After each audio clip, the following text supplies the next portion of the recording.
I'm Christopher Hine, and this week we're talking about the importance of position and how position is what gives birth to technique instead of the other way around. In Aikido, we tend to get really obsessed about the forms. And the reason for that is probably because I think people thought the techniques that Ueshiba was using were somehow really, really special. And I think Ueshiba said as much as that's not what was so special. It was the way he approached stuff that was special, and his ability to understand intent and the way everything unfolded. So his students got really into forms and technical aspects. And in lots of ways that's been great for Aikido, but in lots of ways that's also kind of pinned us into a box. And so we think that doing Aikido is about doing the technique or doing the form, and that it has to look this certain way or it's not Aikido. The forms and the techniques are very important in Aikido, and they will teach us systematically how the system works. But they're not the be-all, end-all. The position is significantly more important than the technique. So this week we're talking about why position is so important and how position is what facilitates techniques. Last video, we talked about Hanmi and how Hanmi is an important position and what the position of Hanmi really means and the techniques that are facilitated by Hanmi.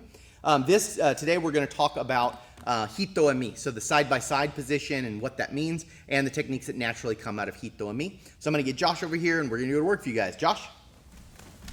All right, so last video we talked about Hanmi and what Hanmi is, and Hanmi is a natural byproduct of me trying to get offline. I don't want to be squared up in front of this guy, so in fact that's the last thing in Aikido I want is to be squared up within distance to this guy. So if he has managed to break the distance, remember I'm always trying to make distance, but he's fast or he's got me in a corner or whatever, the next thing I'm trying to do is gain position. And while I'm doing that, I'd probably be suppressing or striking. So one of those two things, either going to keep his hands from hitting me or be actively hitting him myself.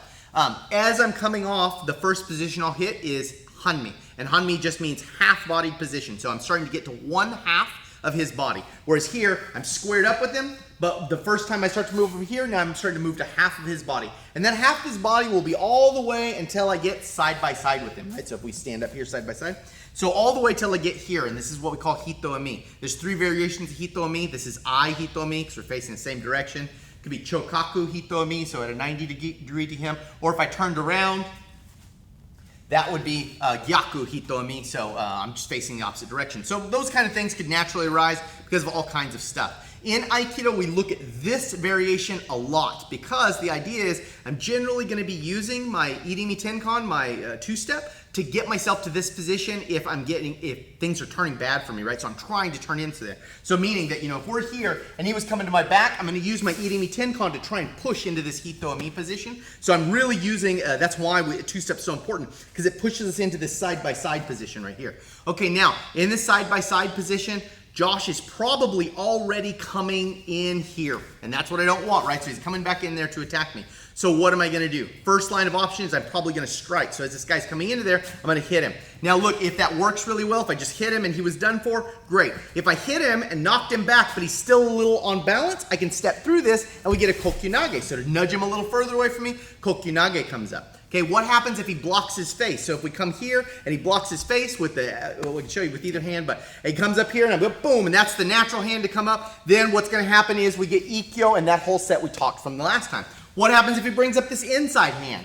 Brings up this inside hand, that's fine. We're going to go in here into some kind of arm side control, right? So meaning that I'm going to use this arm to keep him from getting here and start using this arm to slide back into the Irimi position, which is where I really want to be. I'd like to be in that Irimi position. But it's going to be hard for me because understand, every time it's not going to be as simple as we get here and I step here.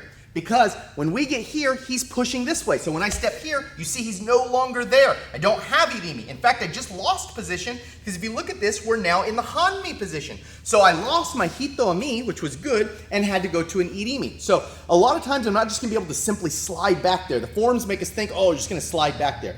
So my first set of actions is to hit him here like this. Bang, it would come. Generally what he's going to do is block with that outside hand like that, and that's the easy way to do it. And the reason for that is because his body's pivoting in this way. So he's coming in like that. So if I hit him right here, what's he going to do? He's going to bring up that hand, bang, he's probably going to protect himself like that. That leads us to all of our Shomanuchi stuff. That's the natural positions from that. Okay, now what happens if I can't get that? So he's pushing past it. So let's say he comes in here and I hit him, and he keeps pushing in. He's pushing in, pushing in, pushing in, and I can't stop that. I'm going to have to triangle out of that. So as we go here, boom, I'll come into this position, and now I've lost my ideal position. So I lost my Hitoemi, but at least I came back into a Hanmi, which keeps him from overcoming me. Because as we're in this side-by-side position like this, we're here side-by-side, as he pushes in, I'm trying to stop him, he's pushing, pushing, pushing into that, right? I'm gonna lose this because he's gonna come in and overtake me. He's right there, oh, it's no good. So when he does that, I have to push back here to this side-by-side, right? So I'm getting back into that Hanmi position. So the techniques we have in Aikido are facilitated because we're trying to keep the position.